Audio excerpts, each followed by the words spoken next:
आज मेरी शादी की पहली रात थी, लेकिन मुझे अपनी दुल्हन के पास जाते हुए बहुत डर लग रहा था, क्योंकि बार बार मेरे दिल में ये ख्याल आ रहा था कि कहीं मैं खुद पर से काबू ना खो दूं। हालांकि वो ना जाने कब से सज धज कर मेरे कमरे में बैठी हुई मेरा बेसब्री से इंतजार कर रही थी। मेरी उम्र 25 साल हो गई थी और इस उम्र में हर लड़के की इच्छा होती है कि उसकी शादी हो जाए, और आज मेरी शादी भी हो चुकी थी। घर में शादी का बस एक छोटा सा फंक्शन रखा गया था। थोड़ी बहुत सजावट की गई थी ताकि सभी को ये पता चल सके कि हाँ, इस घर में कोई खुशी का माहौल चल रहा है। लेकिन ये घर मेरा नहीं था, बल्कि ये घर मेरी मालकिन का था। उनके पति का काफी सालों पहले देहांत हो चुका था और मेरी मालकिन अकेली थी और मैं भी अकेले था। ना तो उनका कोई सहारा था और ना ही कोई मुझे सहारा देने वाला था। इसलिए उन्होंने मुझे अपने घर पर रहने की जगह दी थी।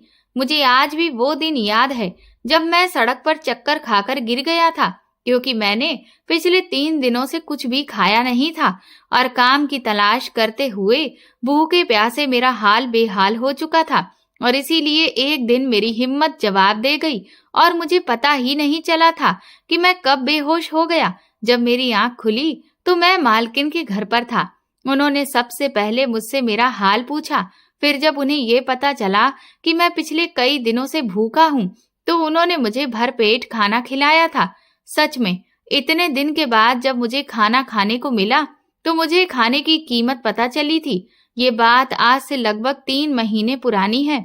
मैंने देखा था कि मेरी मालकिन अपनी 15 साल की बेटी के साथ इस घर में बिल्कुल अकेली रहती थी। मेरी 15 साल की पत्नी कमरे में बैठी हुई थी और मैं इधर बाहर टीवी हॉल में सोफे पर बैठा था। मेरी सास तो सोने के लिए चली गई थी और जो थोड़े बहुत मेहमान थे वो भी अपने अपने घर वापस चले गए थे।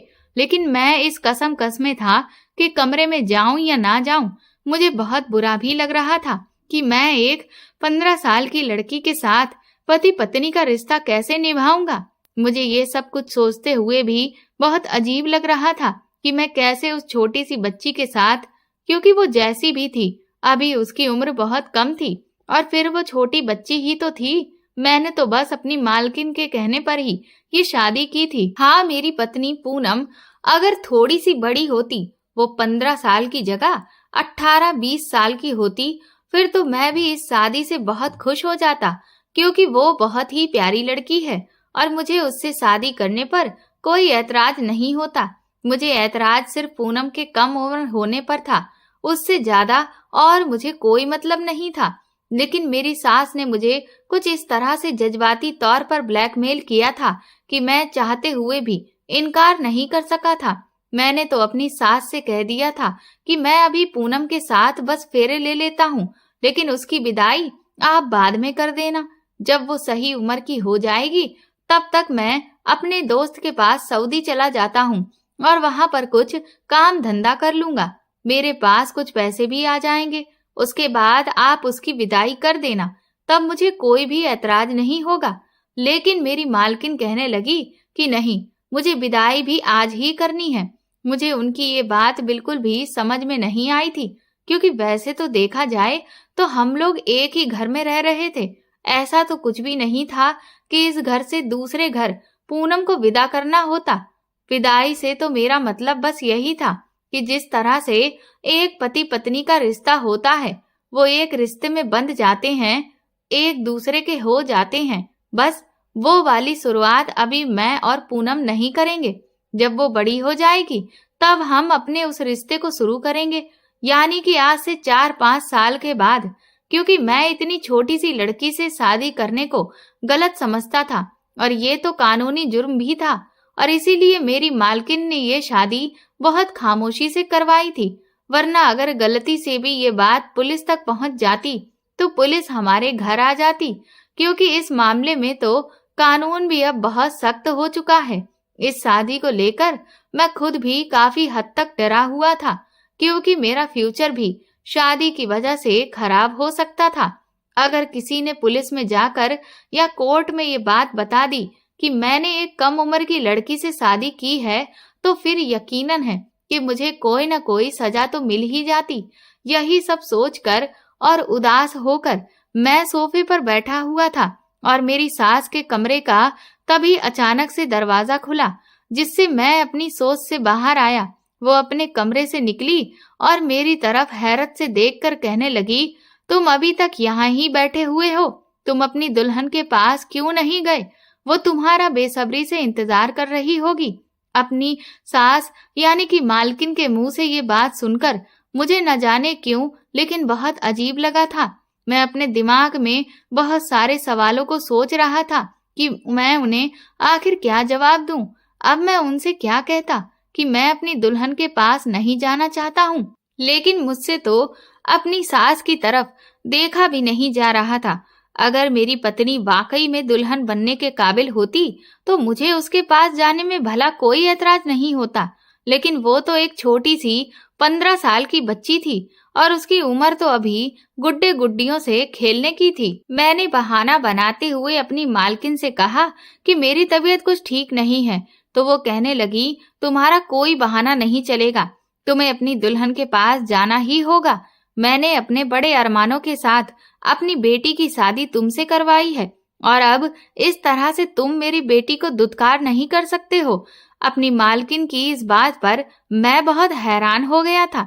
भला इसमें दुत्कारने वाली बात कहाँ से आ गई थी? मुझे तो ऐसा लग रहा था कि जैसे वो मेरी कोई बात या तो समझ नहीं रही है या फिर समझ नहीं पा रही है।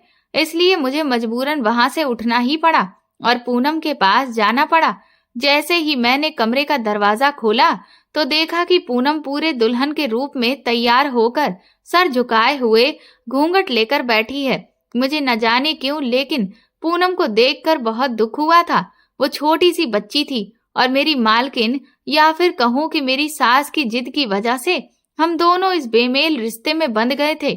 मैंने फैसला कर लिया था कि मैं उसके साथ कुछ भी गलत नहीं करूंगा जब तक कि वो 18 साल की नहीं हो जाती। मैं उसके साथ अपने रिश्ते की शुरुआत नहीं करूंगा। मैं उसके करीब जाकर खड़ा हो गया, लेकिन मैंने उससे कुछ भी नहीं कहा। वो अपना सिर झुकाए बैठी थी। सच कहूं तो वो इस समय इतनी हसीन लग रही थी कि मैं उसकी खूबसूरती के बारे में शब्दों में बयां नहीं कर सकता।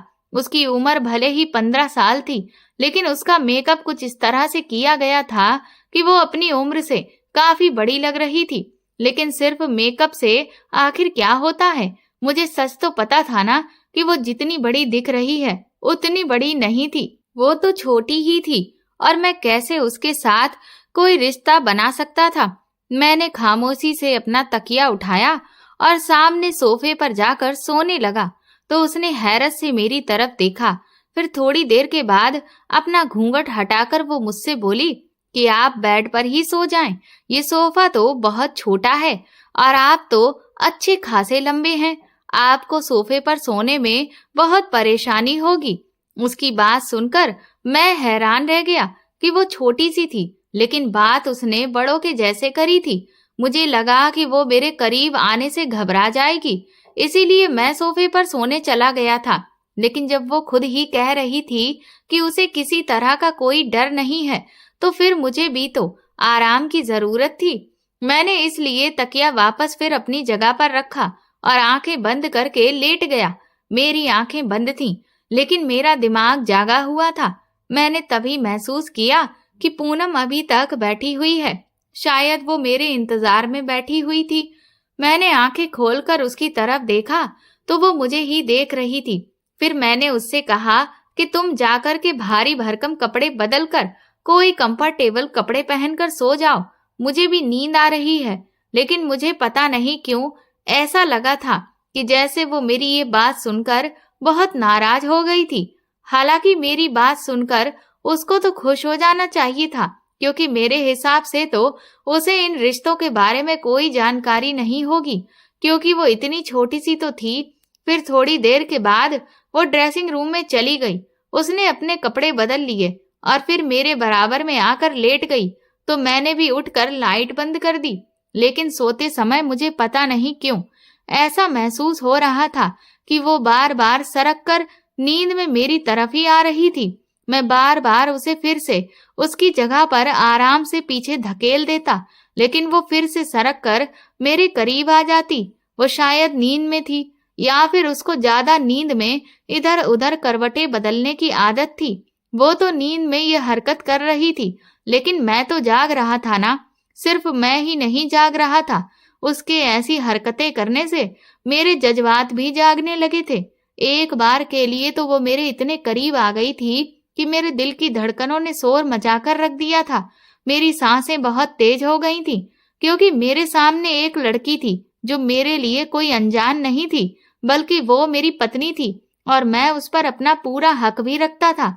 पर मुझे बार बार इन सब बातों का डर लग रहा था कि उसकी उम्र कम है और कल को अगर पुलिस को इस बात की खबर हो गई और पूनम का अगर मेडिकल चेकअप किया और उसमें ये बात साबित हो गई कि मैंने उससे अपने रिश्ते की शुरुआत की है, तो मुझे कोई न कोई सजा जरूर हो जानी थी। मैं यही सब सोच रहा था। फिर मैंने खुद को समझाया कि मेरे लिए सबसे बेहतर यही होगा कि मैं उससे दूर ही रहूं। इसलिए मैंने पूनम से खुद को दूर किया और दूसरी तरफ करवट बदल कर लेट गया। सारी रात मैं बहुत बेचैन रहा था। सुबह जब मेरी आंख खुली तो काफी देर हो चुकी थी। मैंने देखा पूनम अभी तक सो रही है। मैं आराम से उठकर खड़ा हुआ और घर से बाहर निकल गया। और उस दिन भी मैं बहुत बेचैन रहा। मैं अभी भी नौकरी की तलाश में था कि मुझे जल्दी ही कोई नौकरी मिल जाए। लेकिन जैसे ही पूरा दिन गुजरा, शाम हुई और जब मैं घर की तरफ चलने लगा तो मुझे फिर से बेचैनी होने लगी थी। ये बेचैनी पूनम को लेकर थी कि मैं कैसे उसके साथ अब फिर से एक रात कमरे में गुजारूंगा। मैंने सोचा कि मैं पूनम की माँ से बोलूंगा कि वो हमारा कमरा अलग अलग कर दे जब तक कि वो 18 साल की नहीं हो जाती। वैसे तो पूनम एक ऊंचे लंबे कद की लड़की थी और बेहद खूबसूरत थी। वो 15 साल की लड़की नहीं लगती थी, बल्कि वो 17 साल तक की लगती थी। और वो खूबसूरत तो इतनी थी जैसे कि कोई मोम की गुड़िया हो, लेकिन मैं तो उसे हमेशा बच्चों की तरह ही समझता था। मैं पूनम से बहुत ज्यादा बात भी नहीं करता था। भले ही मुझे इस घर में रहते हुए सिर्फ 3 महीने हुए थे, लेकिन मैं घर में बहुत ज्यादा नहीं रहा था। मैं अपना सारा दिन घर के बाहर ही गुजारता था। सिर्फ इस घर में सोने और खाने के लिए ही आता था, या फिर अगर मेरी मालकिन मुझे कोई काम बता देती तब उनका काम करने या सौदा वगैरह लाने के लिए बाजार चला जाता था। कभी बिजली का बिल जमा करने तो कभी गैस भरवाने। ऐसे छोटे मोटे कामों के लिए मालकिन मुझे घर बुलाया करती थी और मैं उस समय घर आ जाया करता था। मैं बिना मतलब घर पर बैठने वाले लड़कों में से नहीं था। हर बार मैं नौकरी की तलाश में घर से बाहर निकलता था। नौकरी तो मुझे नहीं मिलती थी, लेकिन कोई छोटा मोटा काम जरूर मिल जाता था, जिसे करके मेरे हाथ में कुछ पैसे आ जाते थे। मेरी मालकिन के घर में मेरी जिंदगी बहुत ही आराम से गुजर रही थी कि एक दिन मेरी मालकिन ने मुझसे एक ऐसी जिद कर दी जिसके बारे में कभी मैं सोच भी नहीं सकता था। मालकिन की तबीयत काफी खराब हो गई थी, तो उन्होंने मुझे अपने पास बुलाया और कहा कि मुझे लगता है कि मेरी जिंदगी का अब कोई भरोसा नहीं है, इसलिए मैं चाहती हूँ कि तुम मेरी बेटी से शादी कर लो। मालकिन की इस बात पर मैं दंग रह गया था, क्योंकि उनकी बेटी सिर्फ 15 साल की थी। वो मुझसे बहुत छोटी थी, लेकिन मालकिन ने तो जैसे इस बात को अपने लिए बहुत ही बड़ी समस्या बना लिया था। उन्होंने रोना शुरू कर दिया और कहने लगी कि अगर मुझे कुछ हो गया तो मेरे बाद मेरी बच्ची का क्या होगा। ये दुनिया बहुत जालिम है और मेरे अलावा तो इसका कोई भी नहीं है। कहीं ऐसा ना हो कि दुनिया वाले मेरी बेटी के साथ कुछ गलत कर दें। मैं तुम पर भरोसा करती हूँ और इसीलिए तुम उससे शादी कर लो। वो काफी दिनों तक मुझे जज्बाती तौर पर ब्लैकमेल करती रही। उन्हें मना करते हुए भी मुझे बहुत बुरा महसूस हो रहा था, क्योंकि मैं पिछले कुछ महीनों से उनके घर में ही पल रहा था, खा पी रहा था। उनकी वजह से ही मुझे रहने के लिए छत मिली थी और इतने समय से मुझे यहाँ किसी भी तरह की कोई तकलीफ भी नहीं हुई थी। दरअसल मेरे माँ बाप तो इस दुनिया में नहीं थे, जिस वजह से मेरी परवरिश मेरे मामा के घर में हुई थी। लेकिन जिस दिन से मेरे मामा मुझे अपने घर लेकर गए थे, वहां मुझे हर रोज दिन रात बेइज्जत किया जाता था। मुझे निकम्मा नाकारा कहकर जलील किया जाता था। मेरा दिल बहुत जलता था।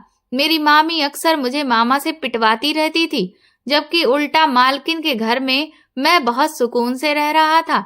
इसलिए मैं हर वक्त इस कोशिश में लगा रहता था कि मैं कोई ना कोई काम शुरू कर लूं, और जब तक मेरे पास अच्छा खासा पैसा नहीं आ जाता जिससे मैं अपना कोई नया काम कर सकूं, तब तक मैं मालकिन के घर पर रह लूंगा।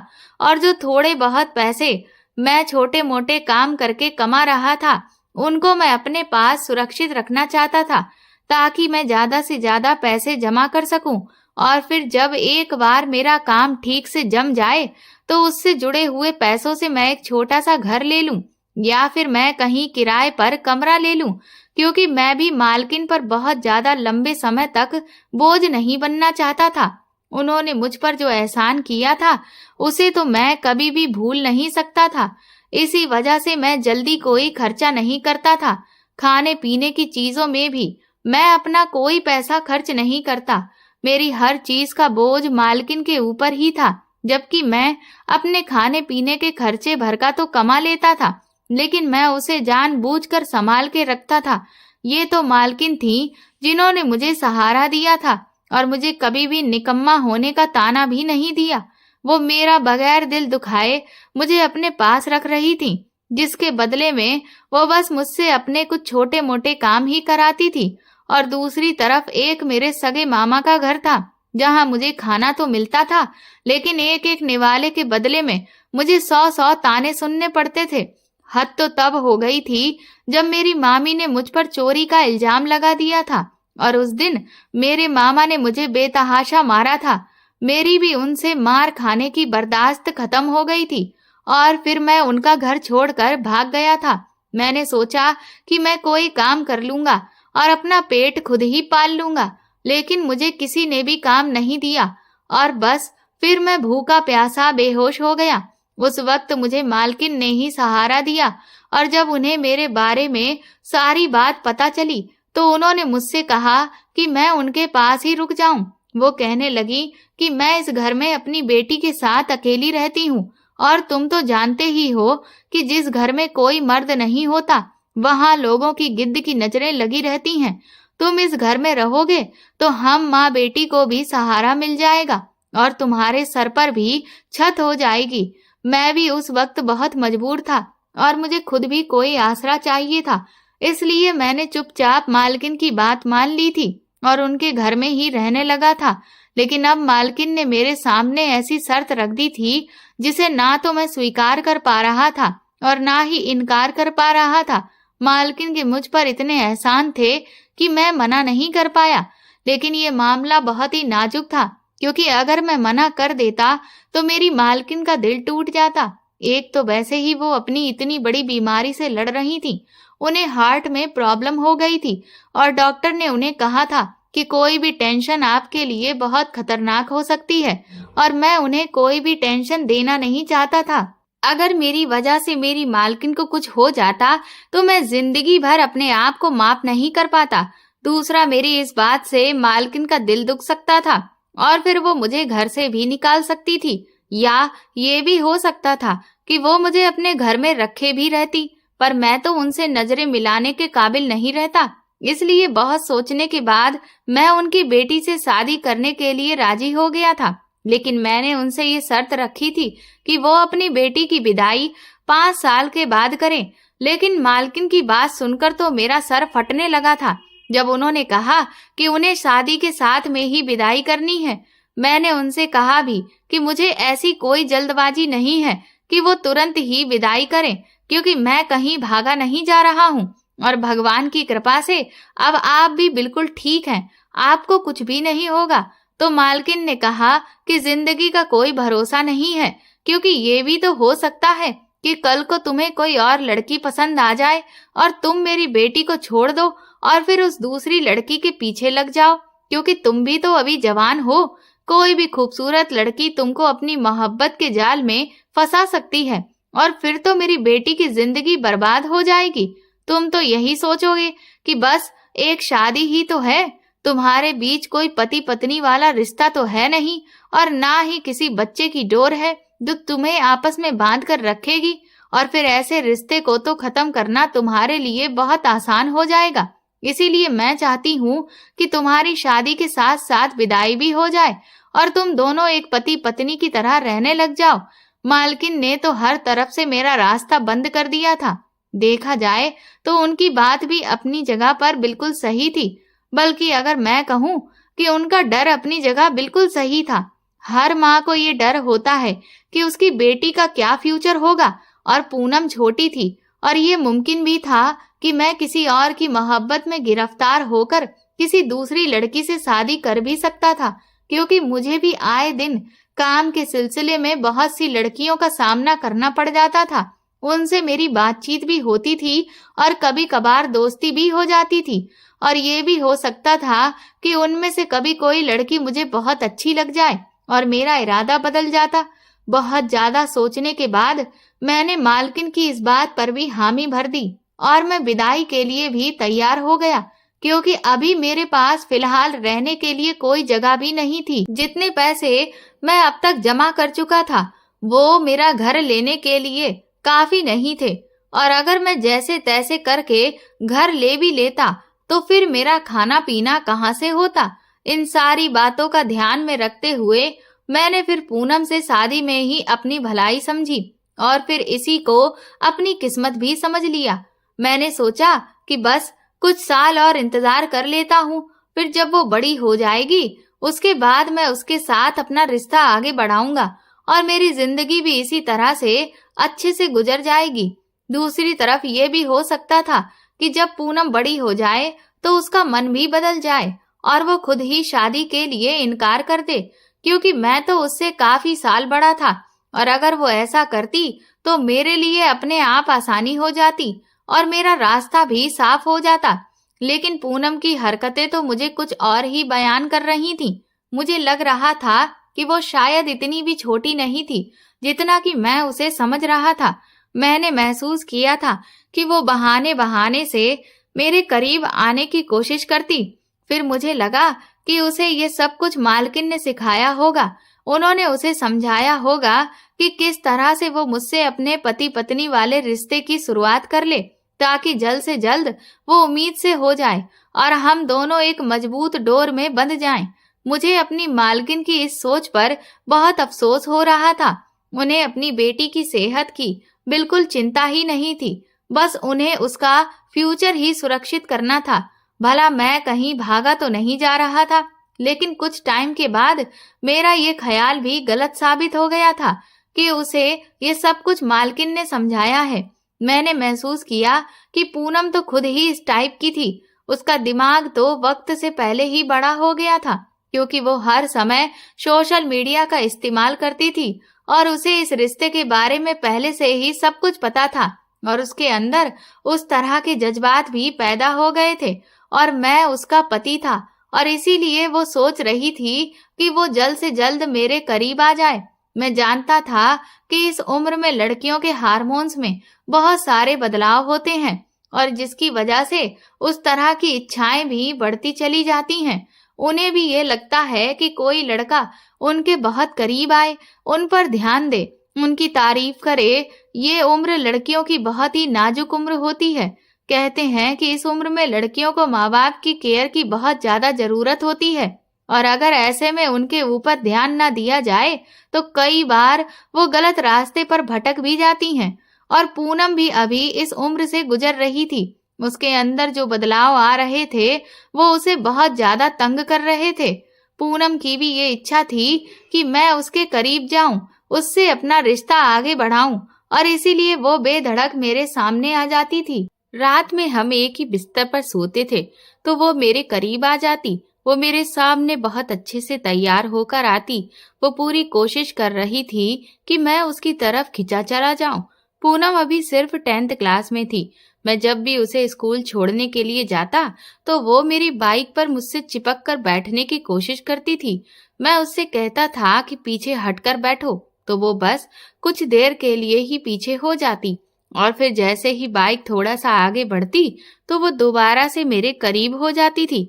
मेरे दिल की धड़कनों में तो तूफान मचकर रह जाता था, लेकिन मैं खुद पर बहुत कंट्रोल करता था। मुझे उसकी हरकतों पर अब गुस्सा आने लगा था, क्योंकि मैं कानूनी तौर पर भी बहुत डरा हुआ था। कि कहीं मैं पकड़ा ना जाऊं। लेकिन अब मैं नोटिस कर रहा था कि कुछ दिनों से पूनम के दिमागी हालात दिन ब दिन खराब होती जा रही थी। उसे इस बात की बहुत ज्यादा परेशानी थी कि मैं उसके करीब क्यों नहीं जा रहा हूँ। लेकिन एक दिन जब उसकी बर्दाश्त की हद खत्म हो गई तो वो खुद ही मेरे बहुत ज्यादा करीब आने लगी थी। शायद उसका खुद पर कोई भी नियंत्रण नहीं रहा था। वो मेरे गले आकर लग गई और तब तो ऐसा लगा कि जैसे मेरे अंदर आग सी लग गई थी। लेकिन मुझे पूनम की हरकत बिल्कुल पसंद नहीं आई थी। गुस्से के मारे मेरा बहुत बुरा हाल हो रहा था। मैंने गुस्से में उसे पीछे झटक दिया तो वो रोने लगी। कहने लगी, मैं आपकी पत्नी हूँ, आप मुझसे दूर क्यों रहते हैं? मैंने उससे कहा कि पहले तुम अपनी उम्र तो देखो, फिर ऐसी बातें करो। मैंने उसको उस वक्त बहुत ज्यादा डांट दिया था। न जाने मैंने उसे कितनी बुरी बुरी बातें सुनाई और फिर घर छोड़कर बाहर चला गया।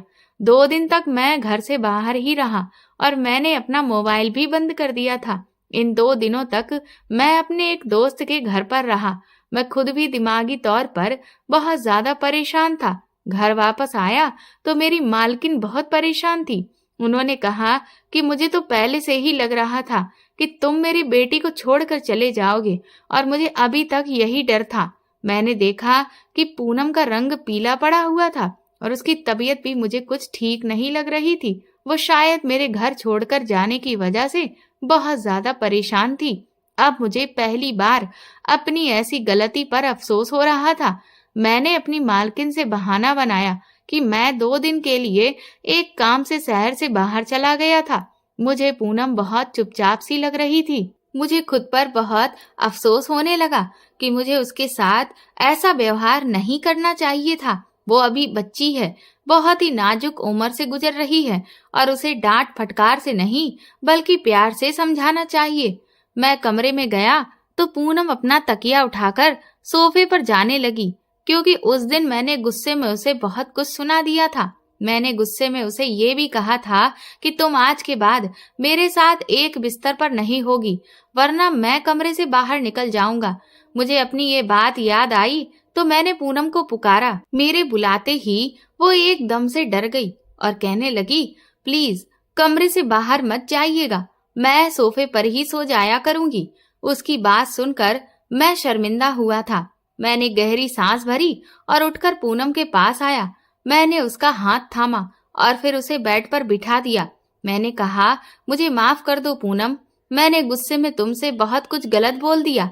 मेरी जरा सी नरमी पाकर वो रोने लगी थी और रोते हुए मेरे गले लग गई। मैं उसे चाहकर भी खुद से पीछे नहीं हटा पाया था, बल्कि मैंने भी उसे सहारा दिया था। वो सिसकियों से रो रही थी और कहने लगी कि मुझे पता है कि मैं आपको बहुत बुरी लगती हूँ। आपने मम्मी की मजबूर करने पर ही मुझसे शादी की है। उसकी ये बात सुनकर मैंने उसका चेहरा अपनी तरफ ऊपर किया। मैंने कहा कि तुम मुझे बुरी नहीं लगती हो, बल्कि तुम मुझे अच्छी लगने लगी हो। अब तो तुमसे दूर रहना मेरे लिए भी मुश्किल होने लगा है, लेकिन मैं तुम्हारे पास नहीं आ सकता क्योंकि तुम कम उम्र हो और मैं तुम्हें इतनी कम उम्र में किसी भी मुसीबत में नहीं डालना चाहता हूँ।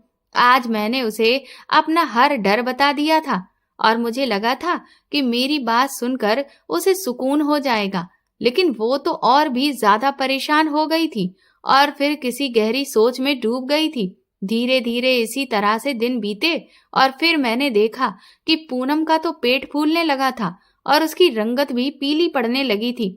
मेरी मालकिन भी उन दिनों बहुत चुपचाप सी रहने लगी थी और अब उनकी बीमारी भी बढ़ने लगी। मैंने मालकिन से पूनम के बारे में कहा कि आप उसे डॉक्टर के पास लेकर जाएं, तो वो कहने लगी कि मैं उसे डॉक्टर के पास ले गई थी, अब मैं उसे दवा दे रही हूँ, वो ठीक हो जाएगी। लेकिन तभी मेरी मालकिन की तबीयत बहुत ज्यादा बिगड़ गई। उनके सीने में फिर से तेज दर्द उठा था। मैं जब तक उन्हें अस्पताल लेकर गया तब तक तो वो दम ही छोड़ चुकी थी और ये सदमा पूनम के लिए भी बहुत बड़ा था। उस समय मैंने उसे जैसे तैसे संभाला था, लेकिन अब मैंने महसूस किया कि उसका पेट कुछ ज्यादा ही बड़ा होने लगा था। फिर मैं उसे डॉक्टर के पास लेकर गया और डॉक्टर ने जब उसका अल्ट्रासाउंड किया और मुझे जो बात बताई उसे सुनकर तो मेरे होश उड़ गए थे। डॉक्टर कहने लगी कि आपकी पत्नी तो 5 महीने की प्रेग्नेंट है। ये बात सुनकर तो मेरा दिमाग घूम कर रह गया था। मैं जिस लड़की को बच्ची समझ रहा था और उसके पास नहीं जाता था, वो तो कम उम्र में ही इस तरह के गुल खिला बैठी थी और अपना गुनाह छुपाने के लिए ही उसने मुझसे शादी की थी। मेरी मालकिन की जल्दबाजी अब मुझे समझ आई थी और पूनम क्यों बार बार मेरे करीब आ रही थी, ये सब कुछ भी अब मुझे समझ आ रहा था। मैं तो अपनी अकल पर हैरान था कि इतनी सी उम्र में पूनम ये सब कुछ कैसे कर सकती थी। डॉक्टर कहने लगे कि आपकी पत्नी बहुत ही कम उम्र है, आप उसका बहुत ख्याल रखें, वरना डिलीवरी में काफी मुश्किलें पैदा हो सकती हैं। मैं जब घर वापस आया तो पूनम को कमरे में ले गया और गुस्से में ले जाकर मैंने उसे बेड पर पटक दिया। मैंने कहा कि मुझे नहीं पता था कि इतनी सी कम उम्र में तुम ये सब कुछ भी कर सकती हो। तुम्हें और मालकिन को मैं ही मिला था तुम्हारा ये पाप छुपाने के लिए। मेरा इतना कहने पर वो रोने लगी और कहने लगी कि इस सब में मेरा कोई दोष नहीं है, क्योंकि मेरे ऑटो ड्राइवर ने मेरे साथ जबरदस्ती ये सब। इतना कहते ही वो सिसक सिसक कर रोने लगी थी और कहने लगी कि मम्मी मुझे डॉक्टर के पास ले गई थी, लेकिन डॉक्टर ने इस बच्चे को हटाने से मना कर दिया था। वो कहने लगी कि अभी मैं बहुत कम उम्र हूँ और इतनी तकलीफ नहीं सह सकती हूँ। उसकी बात सुनकर मैं अपना सर पकड़कर बैठ गया था। पूनम कहने लगी कि आप प्लीज मुझे तलाक मत दीजिएगा, बेशक आप दूसरी शादी कर लेना, लेकिन मुझे अकेला मत छोड़िएगा, क्योंकि मेरा इस सब में कोई दोष नहीं है। वो मेरे कदमों में बैठी हुई थी, लेकिन मैं उसकी तरफ देख भी नहीं रहा था। उसने और उसकी माँ ने मुझे जो धोखा दिया था वो मुझसे बर्दाश्त नहीं हो रहा था। मैं उसे धक्का देकर कमरे से बाहर निकल आया और अब मैं वापस लौट कर नहीं गया। मैं काफी दिनों से सऊदी जाने की तैयारी कर रहा था और सोच रहा था कि मैं पूनम को उसकी माँ के पास छोड़कर सऊदी चला जाऊंगा और फिर 4-5 साल के बाद आऊंगा। तब तक पूनम भी लगभग 19-20 साल की हो जाएगी और फिर मैं उसके साथ अपनी शादीशुदा जिंदगी की शुरुआत करूंगा। लेकिन आज जो सच मेरे सामने खुलकर आया था उसने तो मेरे वजूद को ही हिलाकर रख दिया था। इधर सऊदी जाने के मेरे सारे पेपर तैयार हो चुके थे और इसीलिए मैं अगले दिन ही पूनम को बिना बताए सऊदी चला गया। उस समय मेरे दिमाग में बिल्कुल नहीं आया कि वो एक अकेली कम उम्र लड़की है जो कि माँ बनने वाली थी और अभी तो उसके पास उसकी माँ भी नहीं थी और इस अकेलेपन में उसका क्या होता। मैंने गुस्से में ये सब बिल्कुल भी नहीं सोचा और ऐसा फैसला कर लिया था कि मैं उसे छोड़कर सऊदी चला जाऊंगा और फिर वहां पहुंचकर मैं काम की तलाश में लग गया। कुछ महीनों के बाद ही मुझे एक बहुत अच्छी जगह पर नौकरी मिल भी गई और फिर मैं अपनी जिंदगी में व्यस्त हो गया। मुझे पता ही नहीं कि मेरे पीछे पूनम का क्या हुआ, लेकिन मैंने जो कुछ भी किया था वो बहुत गलत था और ये एहसास मुझे चैन नहीं लेने देता था। मैं रातों को उठकर बैठ जाता। पूनम का ख्याल मुझे बार बार परेशान करता था और फिर यूं ही वक्त गुजरता रहा और 2 साल बीत गए।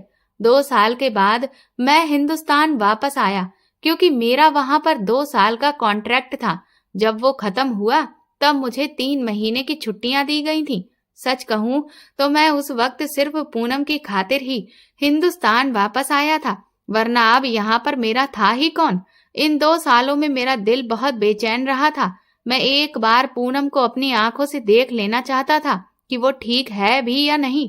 उसके बाद मैं निश्चिंत हो जाता, लेकिन वापस घर आकर मैंने जो कुछ भी देखा उससे तो मेरी आंखें फटी की फटी रह गई थी। मुझे तो यकीन ही नहीं हो रहा था कि क्या ये वही पूनम थी। वो बिल्कुल हड्डियों का ढांचा बन चुकी थी। उस वक्त वो सामने सोफे पर पड़ी हुई थी। उसका चेहरा ऐसे था जैसे किसी ने पीला रंग लगा दिया हो। हाथ पैर सूख कर बिल्कुल लकड़ी के समान हो गए थे।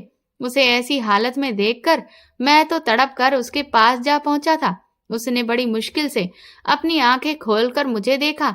मुझे देखकर उसे ये विश्वास ही नहीं हो रहा था कि ये मैं ही हूँ। फिर उसने मुझे जब छूकर महसूस किया तो मैंने उससे कहा, पूनम, हाँ ये मैं ही हूँ। और फिर उसकी आंखों से आंसू बह निकले थे। वो रोने लगी और कहने लगी, तुम्हारे जाने के बाद मैंने बहुत तकलीफें सही हैं। पता नहीं भगवान ने अब तक मुझे क्यों जिंदा रखा है। वरना शायद मैं तो उसी दिन मर जाती जब मैंने एक मरे हुए बच्चे को जन्म दिया था। अब भी जब मुझे वो तकलीफ याद आती है तो मैं बुरी तरह से सहम जाती हूँ। उस समय यहाँ मुझे तसल्ली देने वाला मेरा कोई भी अपना नहीं था। वो रो रो कर अपने आप बीती सुना रही थी और बस मैं चुपचाप सुन रहा था। मेरा दिल उसकी हालत पर खून के आंसू रो रहा था। उसकी हालत का जिम्मेदार सिर्फ और सिर्फ मैं था। वो कहने लगी, तुम्हारे जाने के बाद मेरा कोई भी नहीं था। पापा की जो दुकान माँ ने किराए पर उठा रखी थी, उसके किराए से ही मैं अपना खर्चा चला रही थी। लेकिन जिंदगी जीने के लिए मेरे पास कोई भी उम्मीद नहीं बची थी। बस मैं हर वक्त मर जाने की दुआएं मांगा करती थी। मैं तुम्हें इस बात का कसूरवार नहीं ठहराती हूँ, क्योंकि तुम्हारे साथ भी तो धोखा ही हुआ था। लेकिन शायद गलती इसमें मेरी भी नहीं थी, क्योंकि मेरे साथ भी जो कुछ भी हुआ था वो सब जबरदस्ती किया गया था। मैं उसे तुरंत ही अपनी बाहों में उठाकर अस्पताल लेकर भागा था और उसके सारे चेकअप करवाने के बाद मुझे पता चला कि उसे टीबी हो गया था। फिर मैं उसे अपने साथ सऊदी ले आया और वहीं पर उसका इलाज करवाने लगा। पूरा 1 साल लगा था उसे पूरी तरह से ठीक होने में। मैंने फिर उससे हाथ जोड़कर माफी मांगी थी। मैंने कहा कि मैंने जो कुछ भी किया है वो गुस्से में उठाया हुआ कदम था। मुझे ऐसा नहीं करना चाहिए था। पूनम का दिल सच में बहुत बड़ा था। उसने मुझे माफ कर दिया और उस दिन मैंने सच्चे दिल से पूनम को अपनाया था और उसे अपनी पत्नी स्वीकार किया था। फिर मैंने पूनम के साथ अपनी जिंदगी की एक नई शुरुआत की। आज मेरी अधूरी जिंदगी पूरी हो गई थी, क्योंकि अब इस दुनिया में कोई ऐसा था जिसे मैं अपना कह सकता था। और फिर ठीक 1 साल के बाद पूनम मेरे बच्चे की माँ बन गई थी। अब मेरा भी अपना परिवार था, जिसके साथ आज मैं एक खुशहाल जीवन बिता रहा हूँ। दोस्तों, हमारे जीवन में कभी कभी कुछ ऐसी गलतियों की सजा हमें मिलती है जिनमें हमारा कोई भी दोष नहीं होता, लेकिन वो शायद हमारी किस्मत में लिखा होता है। लेकिन इस सब में हमें इंसानियत को कभी भी नहीं भूलना चाहिए। दोस्तों, अगर ये कहानी आपको पसंद आई हो और इससे आपको कोई अच्छी सीख मिली है तो प्लीज हमें कमेंट करके जरूर बताएं और इस वीडियो को ज्यादा से ज्यादा शेयर और लाइक करके मेरे चैनल को सपोर्ट करें। साथ ही बेल आइकन जरूर दबा दें ताकि आगे आने वाली नोटिफिकेशंस भी आपको मिलती रहें। Thank you.